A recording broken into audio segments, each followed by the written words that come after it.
do Senhor. Amém. Quero externar a minha gratidão e felicidade em poder estar na presença de Deus para mais uma vez adorá-lo e bendizê-lo na beleza da sua santidade, pois Ele é o único aqui digno de toda honra e de toda glória. Quero externar a minha alegria em poder estar pela primeira vez nesta bonita igreja, Assembleia de Deus, aqui do bairro da Barra, pastoreada pelo meu amigo, nobre pastor Eliezer, a quem quero louvar a Deus por sua vida e pela amabilidade com que ele nos recebe na igreja que o Senhor Deus lhe confiou. Que o Senhor continue abençoando o pastor Eliezer, sua distinta família, e que as bênçãos de Deus continuem sendo derramadas sobre toda a igreja aqui reunida esta noite. Aproveitando ainda há tempo para desejar a todos um feliz ano novo, um 2015 repletos da bênção de Deus, e que as bênçãos do Senhor continuem sendo derramadas como chuva na vida de todos aqueles que o servem nesta congregação. Quero convidá-los que, por favor, abram vossas Bíblias no texto que escreve o evangelista João, no capítulo de número 4, o famoso capítulo de número 4 do Evangelho de São João, e o versículo de número 28. Evangelho de Jesus segundo escreveu João, capítulo 4, e o versículo 28 é a palavra que o Senhor Deus deu-me para compartilhar a igreja esta noite. Deus abençoe, irmã Josi, prazer revê-la, leve meu abraço ao seu querido pai, pastor Wilson Zábio, muito digno pastor presidente deste campo, como também a toda a família. Capítulo 4, versículo 28, aqueles que encontraram, por favor, se manifestem dizendo amém. Amém. Antes que eu leia a palavra, diga assim para a pessoa que está ao seu lado: quer viver o sobrenatural de Deus? Aprenda com este versículo.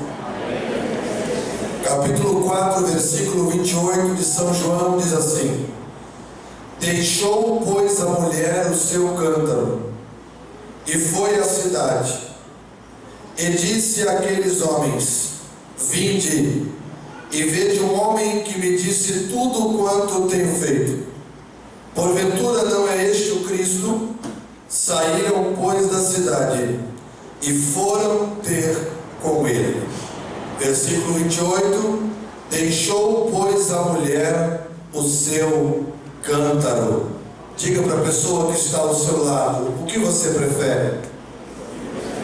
Cântaro ou fonte?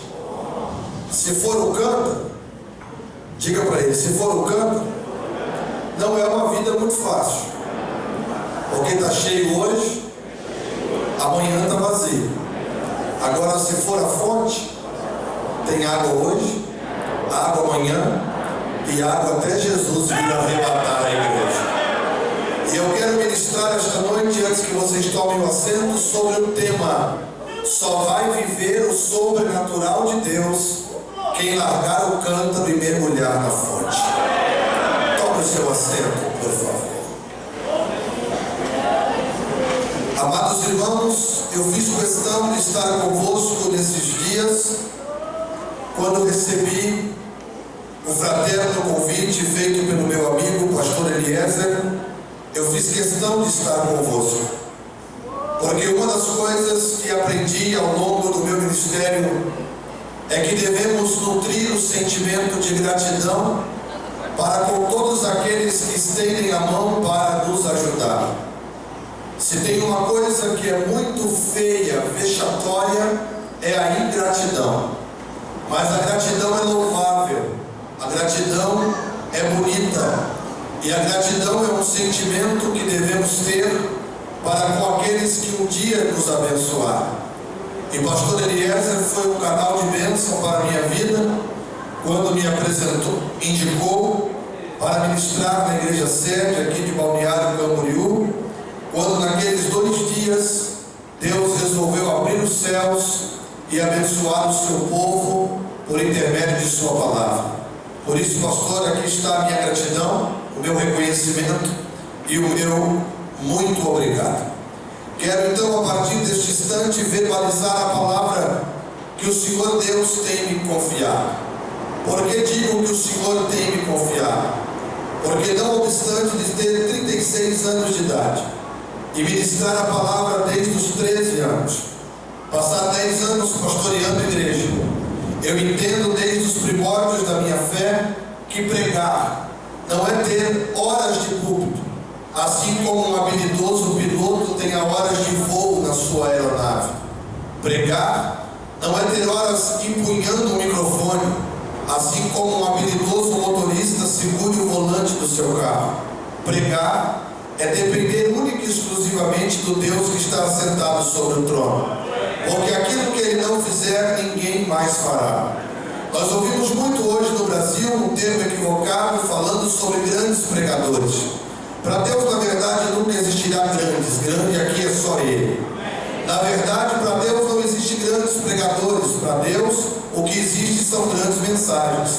E se Ele é que dá a mensagem, se a palavra é dele, se o pregador é dele, se o povo é dele, então glória e grandeza é só para Ele aqui esta noite, porque Ele é o Deus Todo-Poderoso.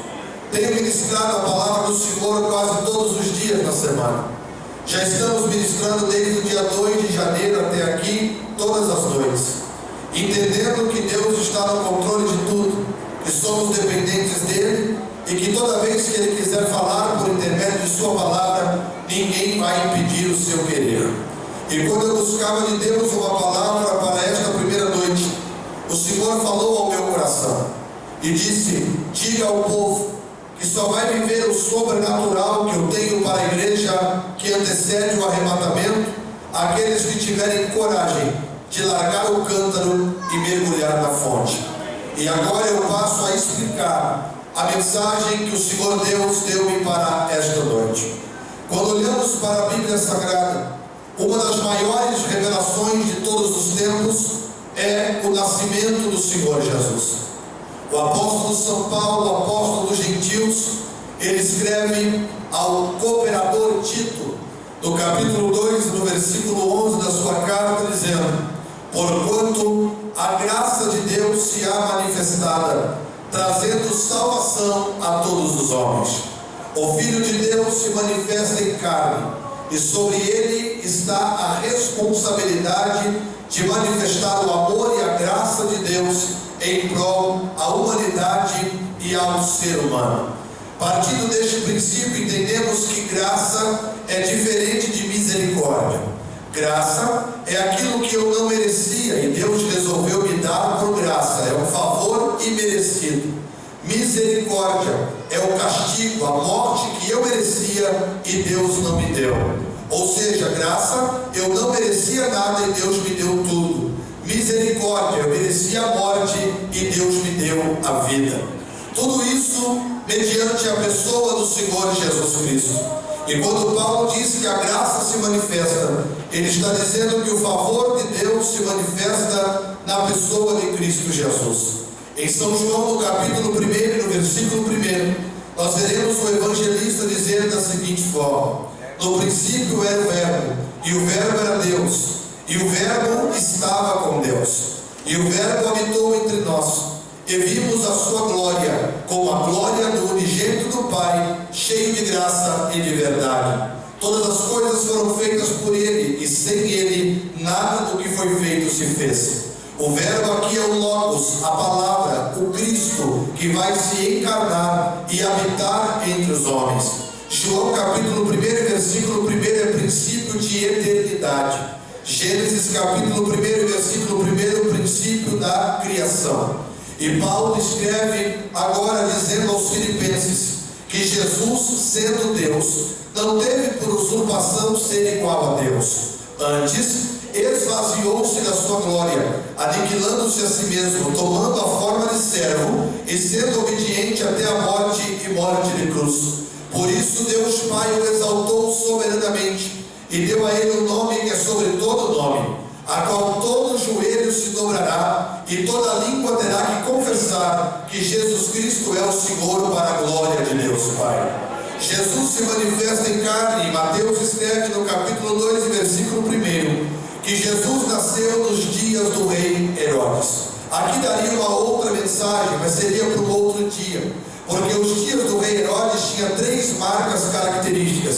E quais eram as marcas dos dias do rei Herodes? Primeiro, era dia de ausência de adoração, aonde os homens se achavam tão grandes e se consideravam deuses, a ponto de não adorar ao Deus Todo-Poderoso.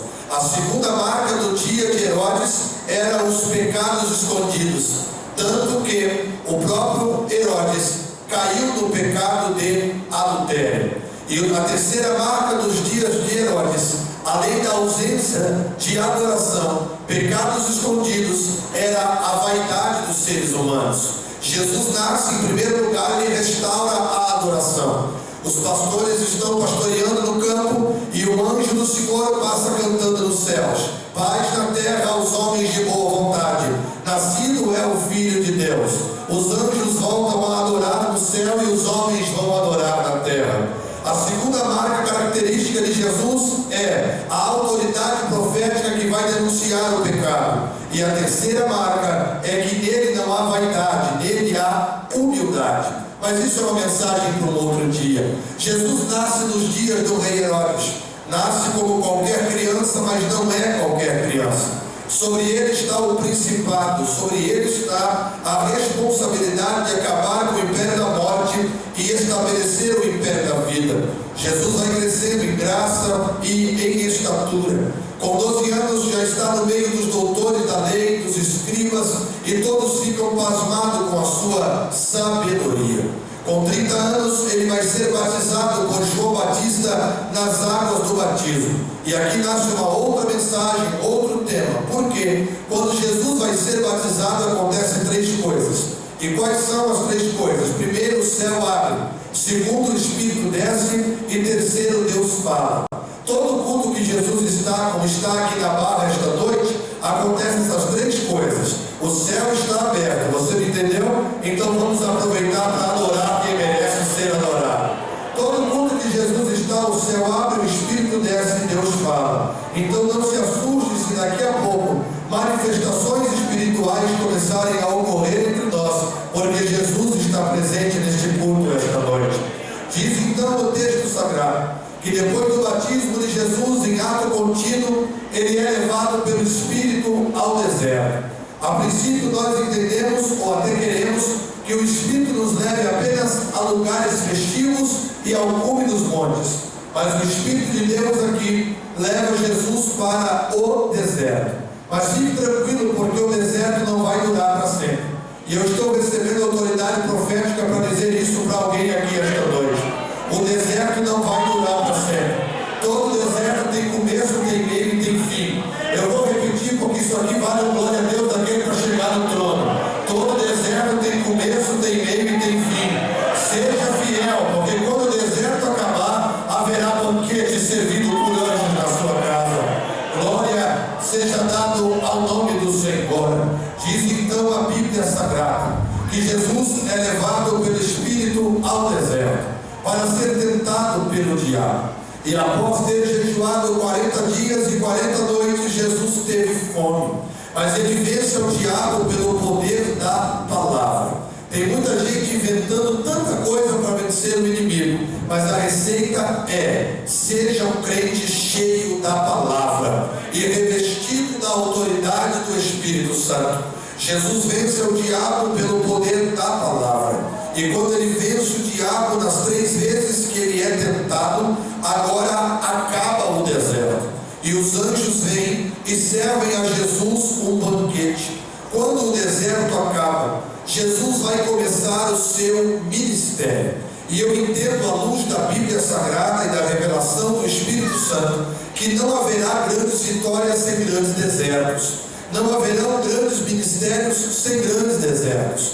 É bem verdade que nós não queremos enfrentá-los, mas eles fazem parte da vida, porque no deserto você aprende primeiro quem são seus amigos de verdade, segundo, você aprende quem é você, e terceiro, você aprende quem é Deus. Os amigos geralmente somem na hora do deserto.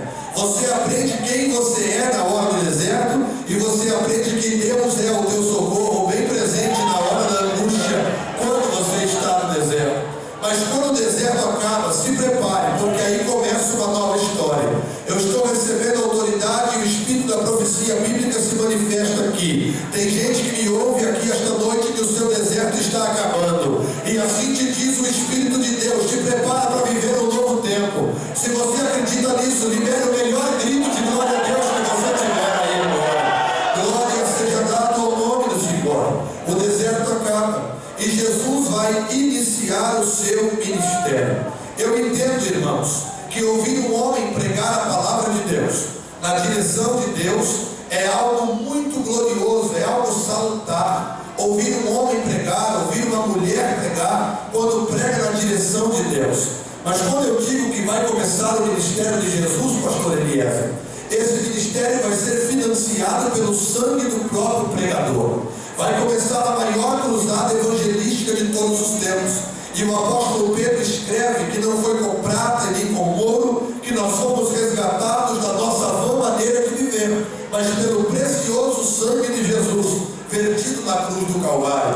Aí o escritor aos Hebreus escreve no capítulo 9, no versículo 12, que não foi por meio de sangue de bodes, de bezerros ou de touros que nós fomos resgatados, mas foi pelo precioso sangue de Jesus, que rasgou o véu da separação de alto a baixo, efetuou uma eterna redenção e abriu-nos um novo e vivo caminho até a sala do trono, pelo sangue do Cordeiro de Deus que foi vertido. Ora, vai começar o maior ministério já visto em toda a terra. Você ouvindo o pastor Eduardo pregar a palavra, é um homem pregando a palavra, mas quem vai começar a pregar agora é Jesus. E ouvir Jesus pregar, pega essa no seu espírito, é a palavra pregando a própria palavra. Jesus andando é a palavra andando, Jesus tocando é a palavra tocando, Jesus libertando é a palavra libertando. Recebe esta palavra na alma, a palavra vai inundar você. E Jesus começa o exercício do seu ministério. E que ministério glorioso é o ministério de Jesus. Diz a Bíblia Sagrada, os historiadores do Novo Testamento, que Jesus opera 35 milagres no exercício do seu ministério. É bem verdade que ele fez mais do que 35. 35 são os registrados. Tanto que o evangelista João escreveu que se fosse escrever todos os milagres que Jesus realizou, faltaria lugar para guardar os livros, porque onde Jesus estava, a glória de Deus estava com ele. Mas milagres registrados são 35. 23 curas, 3 ressurreições e 9 milagres mostrando o seu poder sobre a natureza. Vou repetir: 23 curas, 3 ressurreições e 9 milagres mostrando o seu poder sobre a natureza. Sabe o que o Espírito de Deus falou ao meu coração no hotel esta tarde? Jesus nunca gostou de morto e nunca gostou de morte. Tanto que os 3 enterros que Jesus encontrou se transformaram em festa. E a morte, ele venceu na cruz do Calvário. E Paulo escreve em 1 Coríntios capítulo 15, versículo 55, ele escreve assim: onde está, ó morte, o teu aguilhão? Onde está, ó inferno, a sua vitória? Tragada foi a morte pela vitória. A maior máxima do Evangelho é essa: o túmulo está vazio, Jesus ressuscitou para a glória de Deus Pai. E uma coisa me chamou a atenção: ele não gosta de morto nem gosta de morte. Por quê? Morto não adora, morto não reage, morto não sente, morto não participa. É por isso que Salomão escreveu e disse assim em Eclesiastes: tudo que vier à tua mão para fazer, faça, conforme as tuas forças, porque para a sepultura onde tu vai não tem obra, não tem indústria, não tem ciência. Sabe o que Deus está falando com você esta noite? Aproveite para dar o melhor, glória a Deus, que você puder enquanto você está vivo, porque nós não sabemos o dia de amanhã. Mas a maior vitória da igreja é: tragada foi a morte pela vitória. E o interessante é que Deus falou algo ao meu coração em mente de pregador, é algo muito fértil. Eu tive o privilégio de estar em Jerusalém algumas vezes. E um dia eu estava debaixo do Monte Caveira, aonde Jesus foi crucificado. E eu disse: Jesus, pensando pensando comigo, esse monte de caveira tem esse nome porque ele tem a forma de uma caveira, é o símbolo da morte. A cruz de Jesus estava gravada no monte de caveira, estava gravada no símbolo da morte. Quando você olha para a cruz do Calvário, na sua haste horizontal, na sua haste vertical, a cruz fala da comunhão entre Deus e os homens.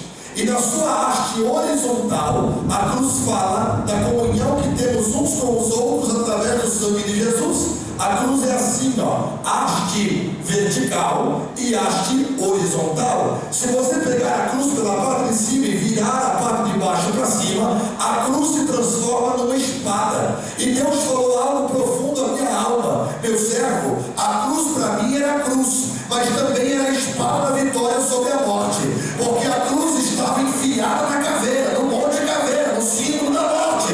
Sabe o que Jesus está falando contigo esta noite?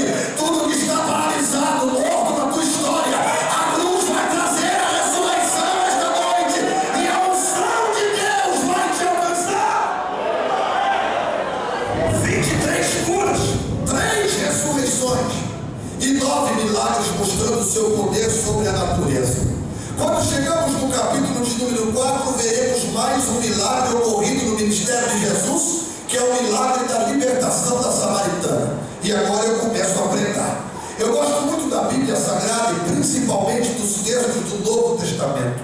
Eu tenho buscado de Deus graça para pregar aquilo que todo mundo prega, mas pregar de forma profética. Porque nós estamos vivendo um tempo onde os pregadores estão perdendo o equilíbrio e querem trazer para a igreja aquilo que nunca ninguém ouviu. E nesse afã de trazer aquilo que nunca ninguém ouviu, estão pregando um monte de heresia, um monte de coisa que não está escrito na Bíblia. Eu tenho a preocupação de lembrar que nós não nos devemos apartar da simplicidade do Evangelho de Cristo Jesus, porque os homens estão querendo inventar a roda, inventar algo novo para impactar. Isso não é para a glória de Deus, é para a glória deles próprios. Sabe por quê? Porque quem prega para a glória de Deus não edifica torres. Quem prega para a glória de Deus levanta altares. Pastor, qual que é a diferença? Na torre os aplausos são para você, no altar você desaparece para a glória de Deus aparecer na sua vida. Aleluia! Então eu tenho me apegado a isso, e Deus tem me dado graça para ministrar o texto como ele é, falar aquilo que todo mundo fala, mas ver Deus agir de forma profética. Então vamos lá. Com certeza os teólogos de plantão, os mestres de plantão já devem estar conjecturando no seu pensamento: o que mais aprender no capítulo 4 de São João? O que mais aprender com a tal da mulher samaritana? O texto já está esgotado na sua mente, porque o texto não se esgota nunca. A Bíblia é uma fonte inesgotável. Quanto mais se tira dela, mais se tem para tirar. E quanto mais se tira dela, mais abençoado nós somos. Então vamos ver o que Deus tem para nós aqui no capítulo 4. Ora, eu estou pregando que para viver o sobrenatural de Deus, tem que largar o cântaro e mergulhar na fonte. Mas perceba como começa o capítulo 4 de São João. Versículo 1 diz assim: e quando o Senhor aqui é Jesus, e quando o Senhor veio a saber que os fariseus, repitam comigo, fariseus, que os fariseus tinham ouvido que Jesus fazia e batizava mais discípulos do que João, ainda que Jesus mesmo não batizava, mas os seus discípulos, Jesus deixou a Judeia e foi outra vez para a Galiléia. Primeira lição para quem quer viver o sobrenatural de Deus: não perca tempo com conversa e discussão de fariseu. Pastor, quem eram os fariseus? Vamos entender a Bíblia. Os fariseus eram um grupo político e também religioso dos dias de Jesus. Os fariseus eram versados na Torá, no Pentateuco, nos 5 primeiros livros da Bíblia escritos por Moisés, cujo nome quer dizer tirado das águas. Esses homens, esse grupo chamado fariseu, eles achavam que tinham a prerrogativa da religião. Eles andavam com as tranças, os cabelos grandes, amarravam pequenos pedaços da lei, da palavra no cabelo, para mostrar que eles eram mais santos do que os outros. Perceba que Jesus nunca deu moleza para fariseu. Eles já morreram, mas o espírito que operou neles quer pegar alguns crentes do nosso tempo também. Os fariseus viviam de aparência. Eles eram tão arrogantes que eles diziam assim: se duas pessoas forem arrebatadas, uma tem que ser fariseu. Os fariseus eram tão egoístas, eles queriam tudo que se referia à religião para eles próprios. Aí Jesus vem e não dá moleza para eles. Primeiro, quando Jesus ensina a oração do Pai Nosso, lá em Mateus capítulo 6, aquele ensinamento é para arrebentar qualquer fariseu. Por quê, pastor? Porque os fariseus se achavam exclusivos. Aí Jesus vem e diz assim: quando vocês forem dar esmola, não faça como os fariseus. Aquilo que a mão direita fizer, a mão esquerda não deve saber. Quando fores orar, não ore em praça pública, gritando para que seja visto como os fariseus. Antes, entra no seu quarto, fecha a porta do seu aposento, ora, e o teu Pai em secreto te ouvirá. Aí Jesus começa a ensinar a oração. Essa oração do Pai Nosso arrebenta qualquer fariseu. Olha Jesus dizendo, vocês vão orar assim, ó: Pai Nosso. Sabe o que os fariseus achavam? Que o Pai era só deles. Já reparou que tem gente na igreja que acha que ele é especial, que ele é melhor do que todo mundo? Eu tenho uma notícia para te dar, meu irmão: o Pai não é só seu, o Pai é nosso. E o mesmo direito que você tem como filho, eu também tenho. E coisa boa é ter pai. Sabe por quê? Porque pai é quem gera, pai é quem protege, pai é quem cuida e pai é quem mostra o caminho. Você tem Deus como pai, então recebe essa. Ele cuida de você, ele protege você, ele te sustenta e te mostra o caminho. Aí Jesus ensina assim, ó: o Pai é nosso.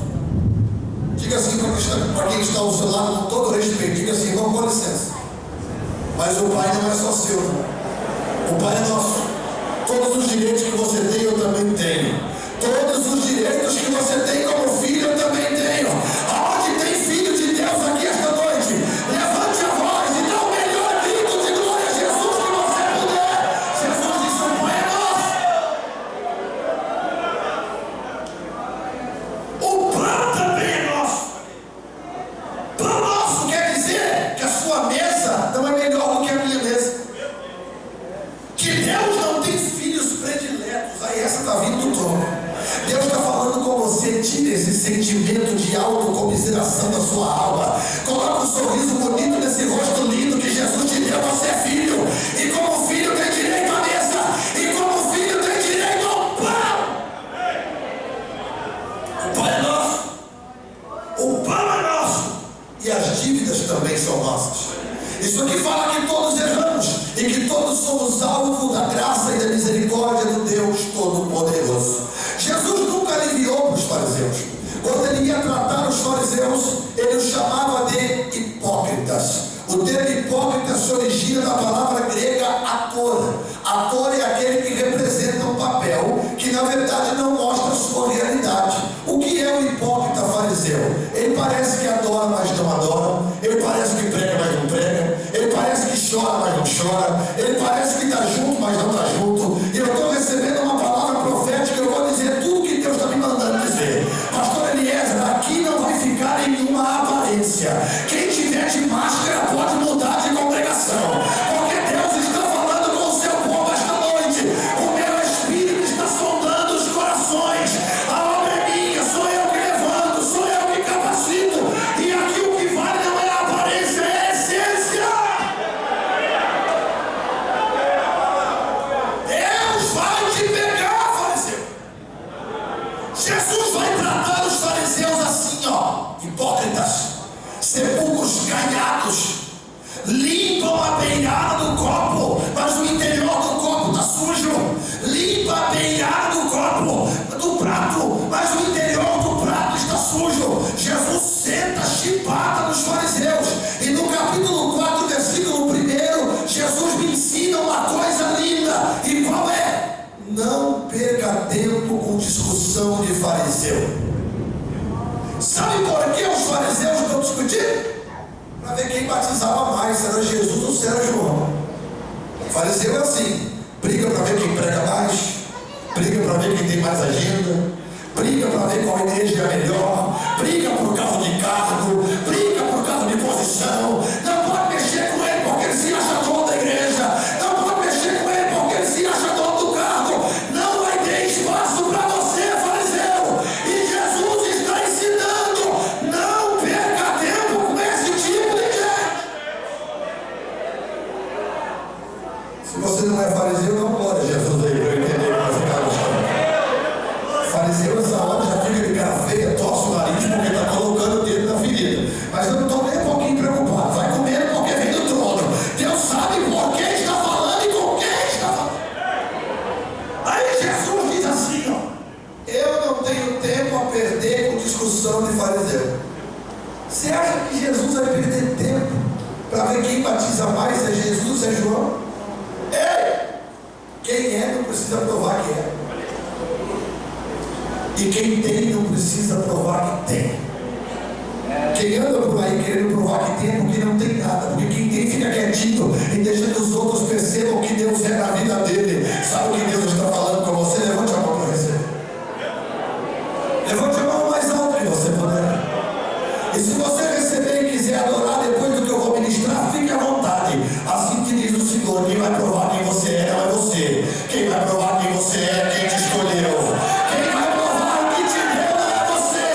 Quem vai provar o que te deu é quem te deu. Recebe esta palavra profética e, se puder, abre a boca e mistura uma meia dúzia de glória a Deus com aleluia. Deus está falando conosco esta noite.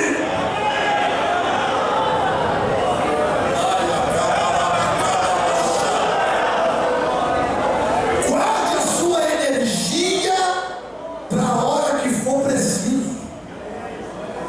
Para de perder tempo com coisas que não vão te levar a nada. Deixa os fariseus brigarem sozinhos. Diga assim para quem está ao seu lado: deixa os fariseus brigar sozinhos. Diga: não perca tempo, não gaste energia. Deixa os fariseus brigar sozinho. Você não é fariseu, você é adorador. Você não é fariseu, você é adorador.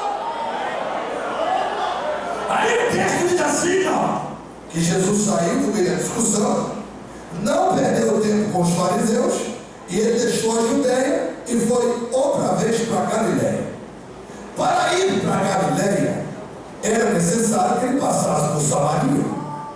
Samaria, que nos dias pós-divisão do reino, era a capital do reino do norte.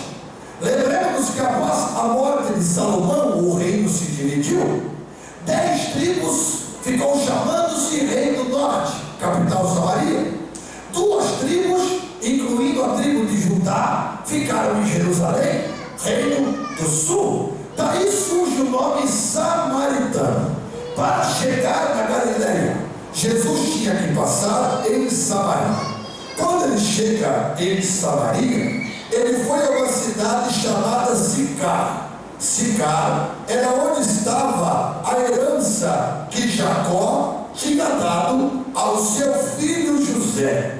Quando Jesus chega em Sicar, na herança que Jacó deu a José, diz a Bíblia Sagrada que ele vai até a fonte de Jacó.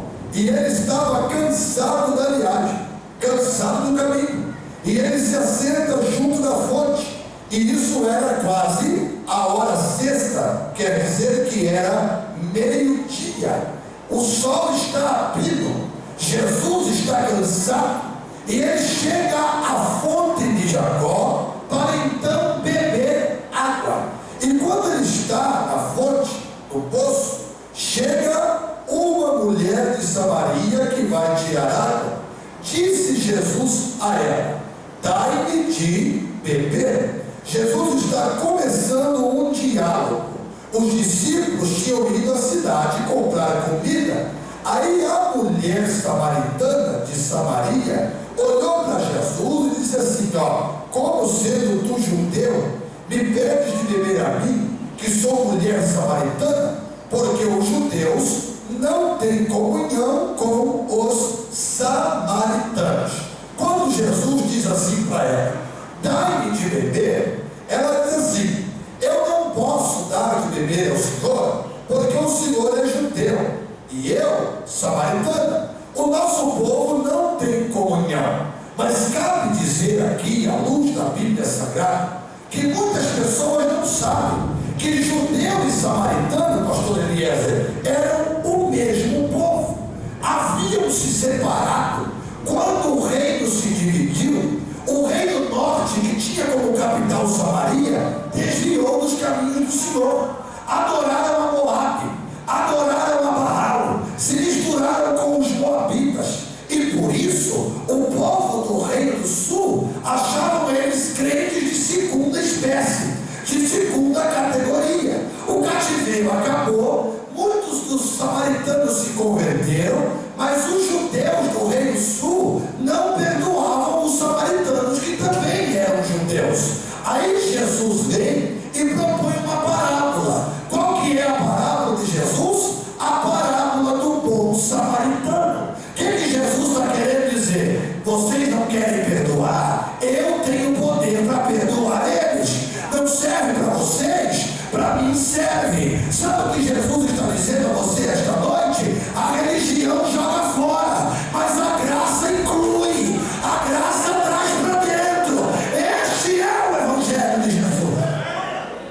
Porque tem gente que é tão arrogante que ele quer tirar o irmão do céu que não é dele para jogar no inferno que também não é dele. Ah, não é igual a mim, está no inferno. Quem foi que disse? Nós não temos poder para abrir mão de ninguém. Sabe por quê? Porque cada um aqui custou até a última gota de sangue de Jesus vertido na cruz do Calvário. A mulher olha para Jesus e diz assim: ó, o Senhor é judeu e eu sou samaritano. Ela lembra o problema político do povo. Aí Jesus olha para ela e diz assim: ó, se tu conheceras o dom de Deus. O que Jesus está querendo dizer aqui essa noite? O que eu tenho para você está acima da política dos homens. Eu vou repetir isso aqui porque isso aqui é profético. Sabe o que Jesus está falando para você? O que eu tenho para você não vem de baixo, vem de cima. O que eu tenho para você independe da política dos homens. Porque dom não vem de baixo, dom vem de cima. Tem coragem de levantar os olhos para o céu? Parece coisa de menino, mas levanta os olhos assim com o pastor Eduardo. E veja Deus dizendo para você: o que eu tenho para você vem daqui, ó.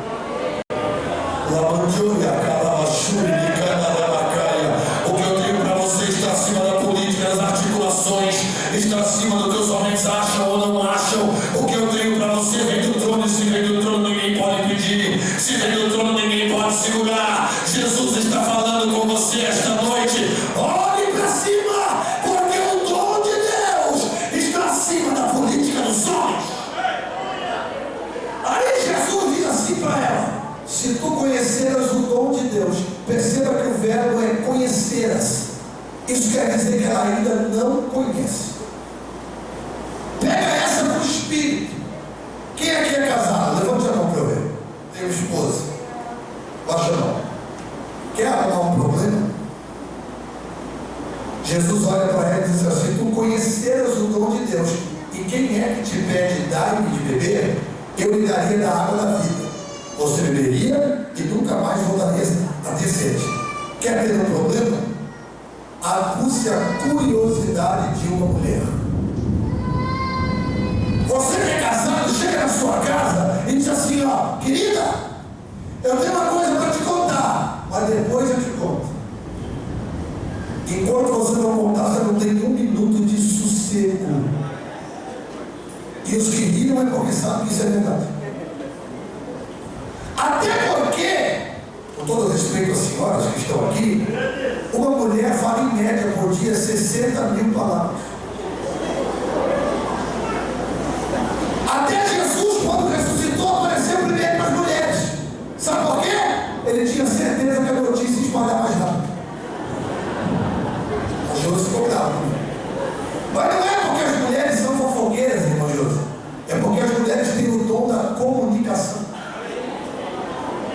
Imagina Jesus dizer para ela: se tu conheceres, interrogação. Quem é que te pede dar de beber? Interrogação.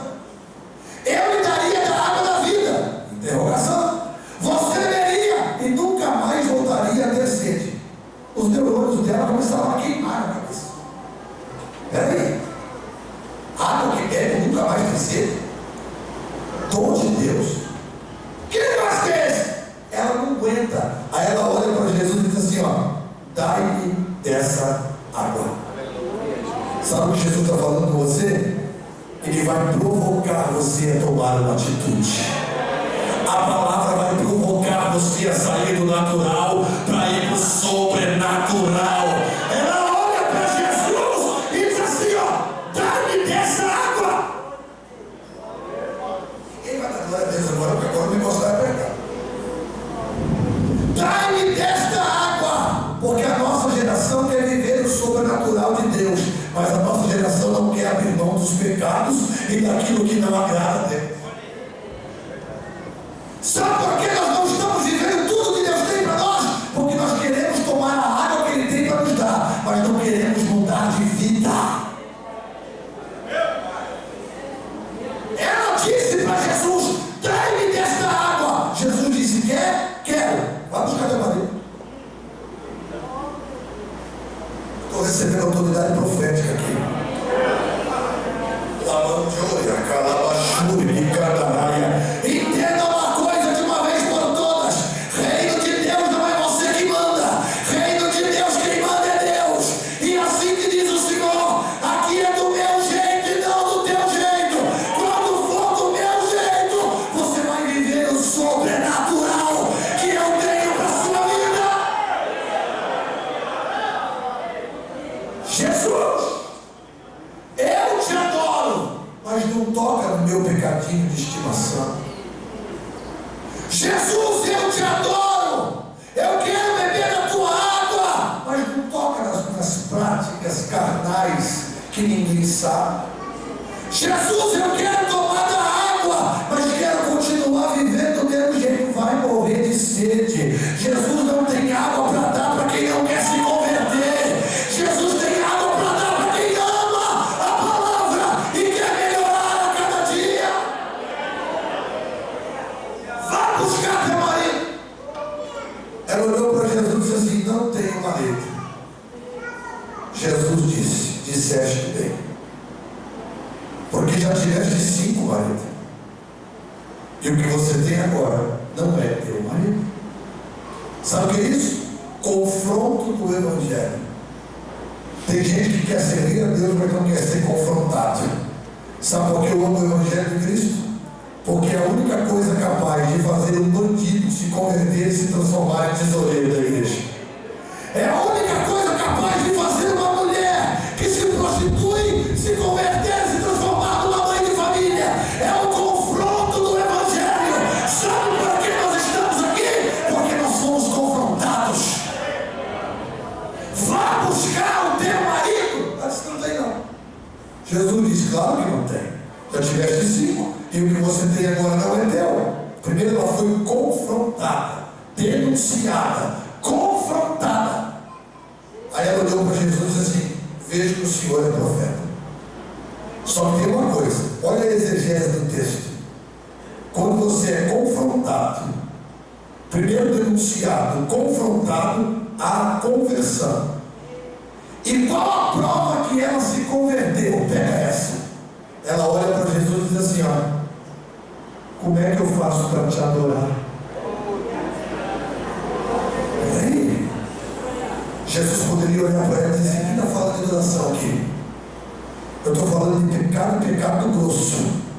Não estou falando de adoração. Mas pega essa revelação que Deus me deu. Toda vez que um pecador é perdoado, nasce um novo adorador.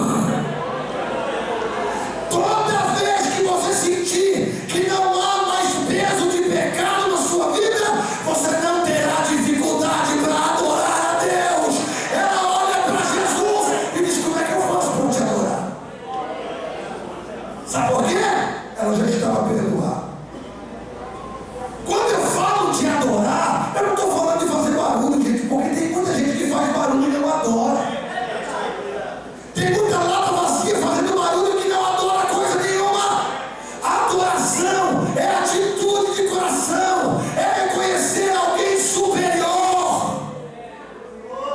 Deixa eu te fazer uma pergunta aqui. E se Deus está nesta palavra, nós veremos isso agora. Aonde tem crentes aqueles aqui que se acham perdoados, levante as duas mãos o mais alto que você puder.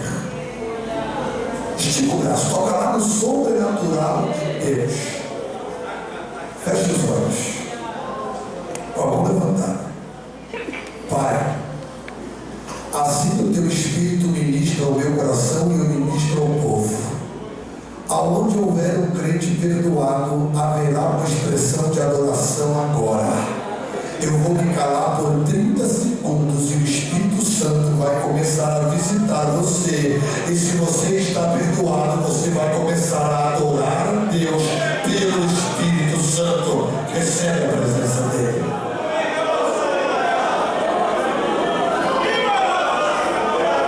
Eu estou ouvindo línguas estranhas aqui no altar. Pastor Eliezer, tem gente recebendo dons do Espírito Santo aqui na barra esta noite.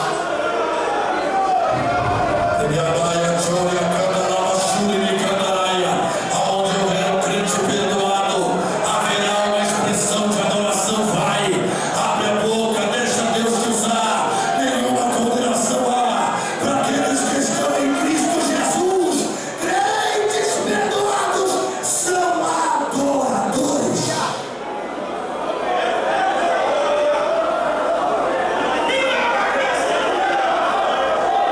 E quando a adoração sobe, Deus tem prazer em se manifestar. Querido, se você quiser, mas eu estou recebendo dom. Tem gente recebendo dons do Espírito Santo aqui esta noite.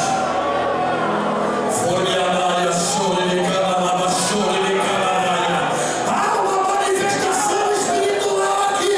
E quem está ligado está recebendo. Crentes perdoados são adoradores.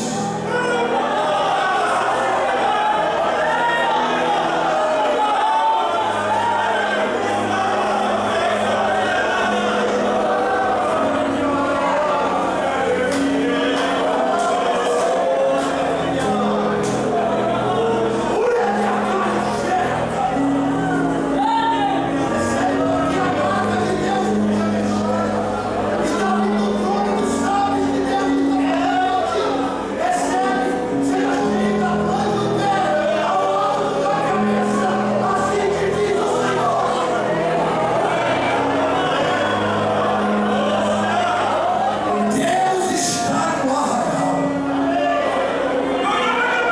O filho da irmã Maria está congregando conosco aqui na barra esta noite. Levante a cabeça.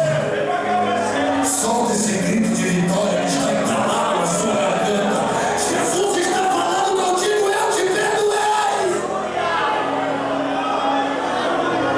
E quando eu perdoo, não tem fariseu que possa impedir o meu agir, Senhor. Mas segura aí porque eu não acabei. Ela olhou para Jesus e disse assim: o que é que eu faço para te adorar? E Deus falou comigo esta tarde enquanto eu orava. Eu tenho saudade, Eduardo, de quando o povo vinha para minha casa com vontade de me adorar. Quantos crentes que entram numa reunião como essa sem motivação? Vamos ver se esse pregador me faz adorar. Miserável seria eu se achasse que podia fazer você adorar. Quem faz você adorar é a terceira pessoa da Trindade. O Espírito do Deus eterno que se move em você e faz você abrir a boca para adorar a Deus. Ela está perguntando como é que eu faço para adorar a Jesus. Deixa eu te fazer uma pergunta. Você veio aqui para adorar esta noite?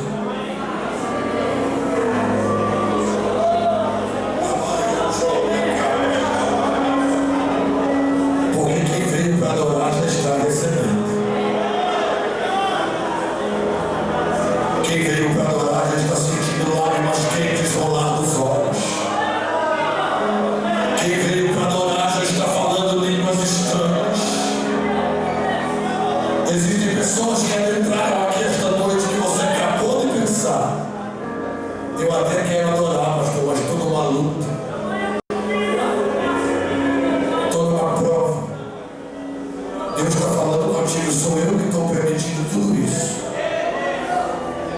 E eu estou permitindo a água do teu cântaro acabar, porque eu não quero você carregando o cântaro, eu quero você mergulhando na fonte. Fica tranquilo. O que eu estou fazendo agora você não sabe agora, mas daqui a pouco você vai saber por que eu estou permitindo tudo isso. Agora eu não estou só pregando, agora eu estou profetizando. Deus vai mudar a tua vida por inteiro.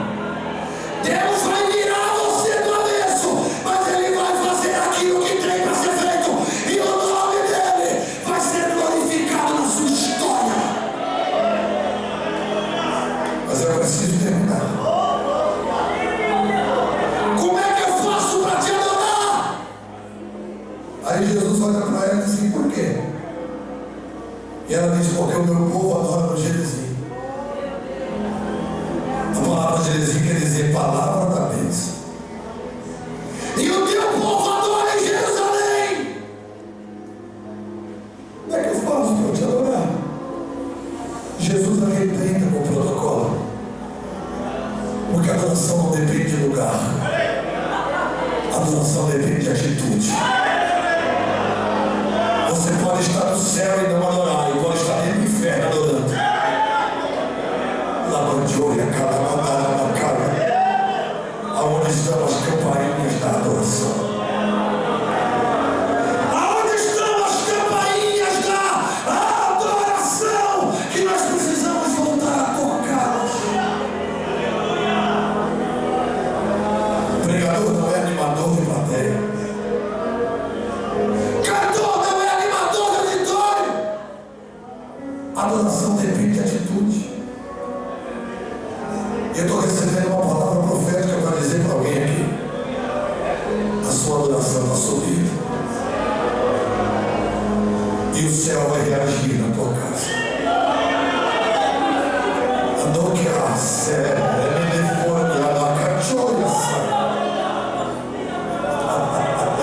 o espírito da profecia está aqui.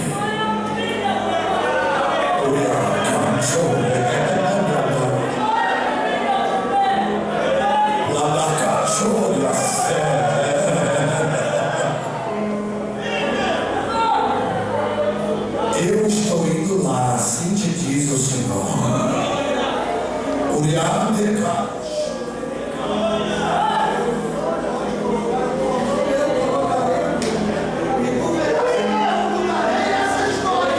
Assim te diz o Todo-Poderoso.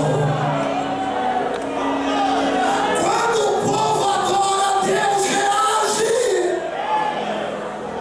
Quando a adoração sobe, Deus tem prazer em se manifestar. Jesus olha para ela e diz: mulher, agora nem no Gerizim e nem em Jerusalém, agora sou eu e você. É chegada a hora, e agora em que os verdadeiros adoradores, e Jesus disse verdadeiro e falso,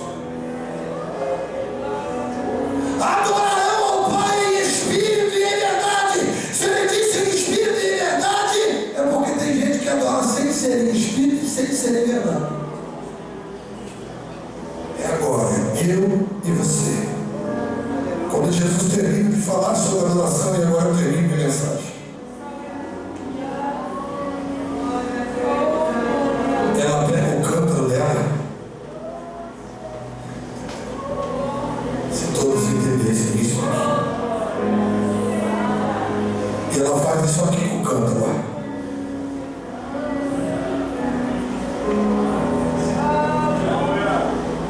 Tchau, cântaro.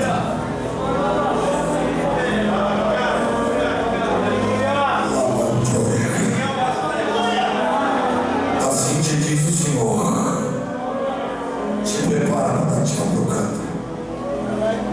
Tchau, cântaro. Não vou precisar mais de você. Sabe por quê? Crente que um dia ouviu falar de fonte, nunca mais vai se contentar com cântaro. Quem se contenta com cântaro é quem nunca ouviu falar de fonte. Sabe por quê? Esse copo está cheio d'água.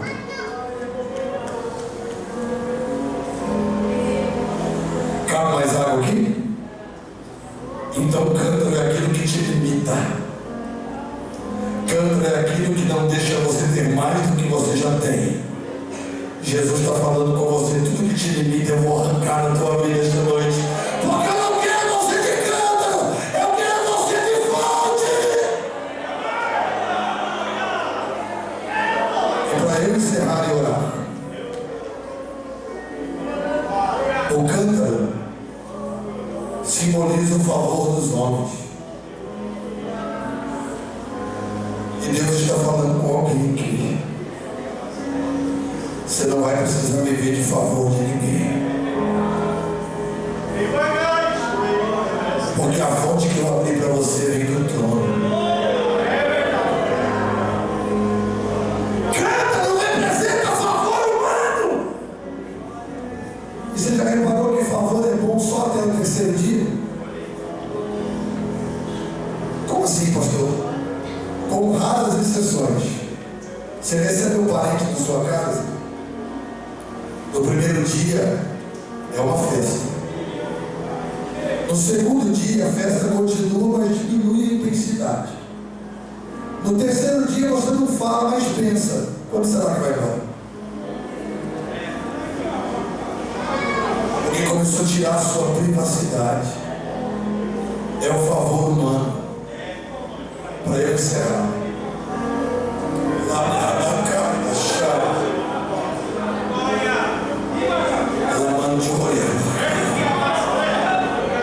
eu não vou dar o direito para ninguém, diz o Senhor, de dizer assim: fui eu que te dei, fui eu que fiz.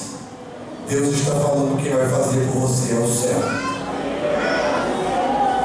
Vai aparecer de onde você menos imagina.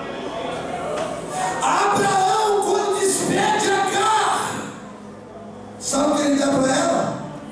Um pedaço de pão e um cântaro de água. Mas o que é um cântaro de água?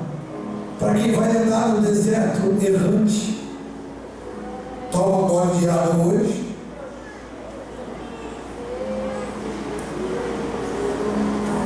e anda mais um pouquinho com os mares. Toma outro gole d'água.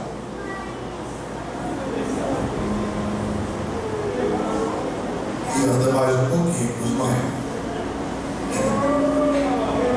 Se soubesse o que Deus vai fazer em sua vida.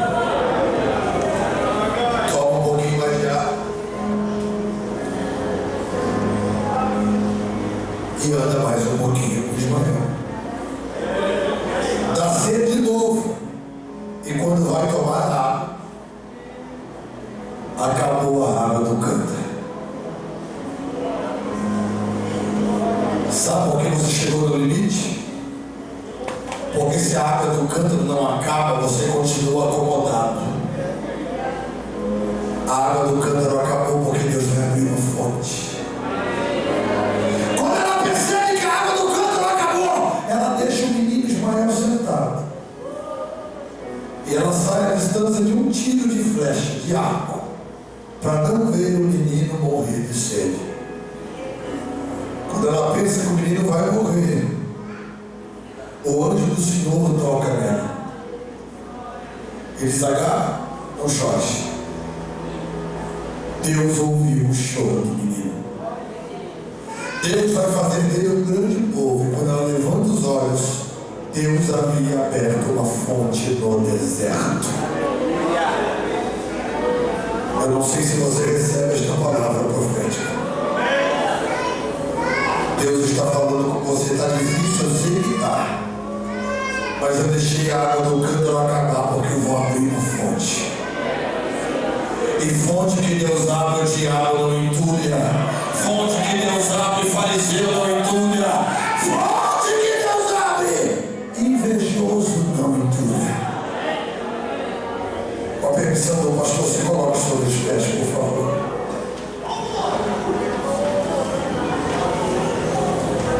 Eu tenho ministrado no Brasil e fora desta nação, de forma profética.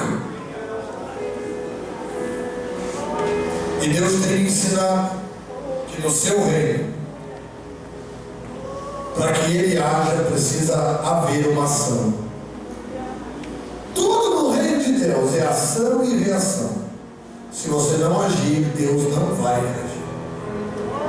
Eu não estou perguntando qual é o seu nome, qual é o seu cargo, a sua posição. Eu estou perguntando se Deus falou com você esta noite. E eu vou dizer só uma vez. Pastor Eduardo Lopes, eu acredito que Deus falou comigo esta noite. E eu quero largar o meu cântaro e quero mergulhar na fonte. Porque se você não quiser, Deus também vai respeitar o seu livre-arbítrio. Vai viver limitado pelo resto da vida, sem revelações, sem conhecer mais de Deus. Mas se você quiser abrir mão do cântaro, despedir dele hoje e dizer para Deus: eu prefiro a fonte, sai do teu lugar e vem aqui à frente, eu quero orar por você.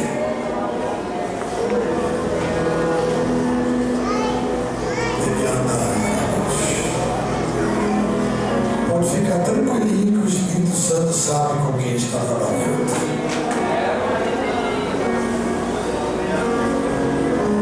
Alguém está pensando: eu pensei que não vinha ninguém. Eu aprendi a conhecer a voz do Espírito Santo nesses 20 anos ministrando. Eu estou vendo obreiros chorando na presença de Deus. Pode vir mais para frente que está vindo mais gente. Pode apertar mais. Não se envergonhe.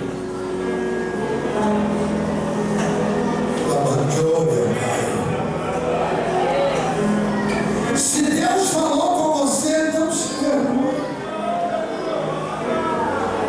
Ninguém conhece você melhor do que você mesmo. Antes que eu olhem aqui nos olhos desse profeta. Marquem o dia de hoje. Tudo aquilo que te impedia de ser melhor na presença de Deus, a palavra está arrebentando esta noite. Tudo aquilo que te limitava, Deus está arrancando da sua história. Escute isso. Vai ter água para você e vai ter água para todos que estiverem perto de você. Vai ter água para você e para a tua casa, para você e para a tua família. Os teus filhos vão beber da fonte, os teus netos vão beber da fonte, porque a bênção de Deus está sendo ministrada esta noite. Antes que eu ore, eu quero que você estenda a sua mão e toque na pessoa que está ao seu lado. Isso, faz uma cobertura espiritual, né? Quando eu acabar de orar, vocês podem cantar. Mas eu quero pedir uma coisa para vocês. Deixa Deus te usar esta noite. Quando você sentir que o cântaro quebrou, as águas da fonte vão tocar em você.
avivamento espetacular para esta congregação. O que o Senhor tem feito é muito pouco perto do que o Senhor ainda fará. Deus marcará a história deste povo. Eu ministro sobre eles agora. Aonde houver um coração aberto querendo as águas da fonte, se apodera dele agora, da planta do pé ao alto da cabeça. Usa ele agora. Recebe.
Quem vai estar aqui amanhã à noite? Quem vai estar aqui amanhã à noite? Traga alguém, irmão. Traga alguém em nome de Jesus.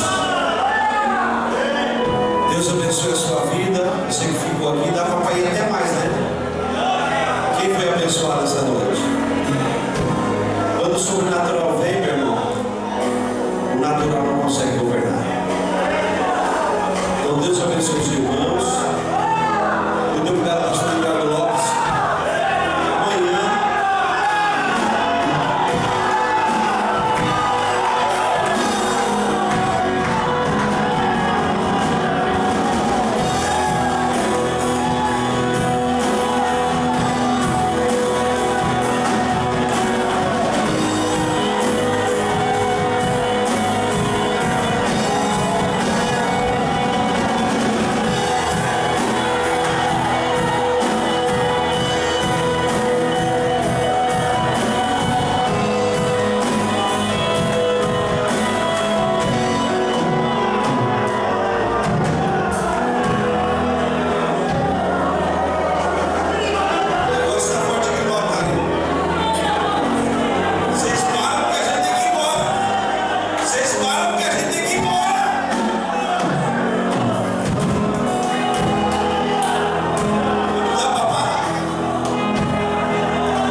domingo nós estamos aqui na manhã, escola bíblica dominical.